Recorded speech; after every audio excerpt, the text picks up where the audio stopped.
गुरुपौर्णिमा. आषाढ शुद्ध पौर्णिमेला गुरुपौर्णिमा किंवा व्यास पौर्णिमा असे म्हणतात. महर्षी व्यास हे सर्व जगाचे आद्य गुरु आहेत. या दिवशी व्यासांची पूजा केली जाते. हा मंगलमय पवित्र असा दिवस आहे. व्यासोच्चिष्टम जगत सर्वम असे त्यांच्या संबंधी मानले आहे.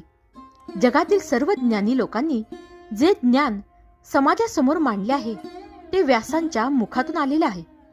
व्यास पौर्णिमेच्या दिवशी ओम नमस्तुते व्यास विशाल बुद्धे फुलारविंदायत पत्र नेत्रम ऐन त्वया भारत तैल पूर्णतः प्रज्वलितो ज्ञानमय प्रदीपहा अशी प्रार्थना करून व्यासांना वंदन करावे.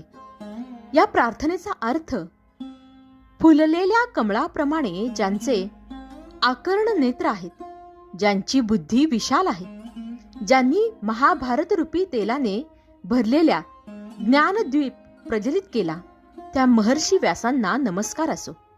या दिवशी आपल्या गुरुजनांना आदराने वंदन करावे. गुरु आपणास जीवनाचा राजमार्ग दाखवतात. व्यास पौर्णिमेच्या दिवशी गुरुपूजन करतात, म्हणून या दिवसाला गुरुपौर्णिमा असेही म्हणतात. या दिवशी रुद्र अभिषेक करावा, गुरूंना वस्त्र द्यावे, दक्षिणा द्यावी. या दिवशी संन्यासांच्या चातुर्मासाला सुरुवात होत असते. जगातील सर्व गुरूंचे स्मरण करावे, मनाने सर्वांची पूजा करावी.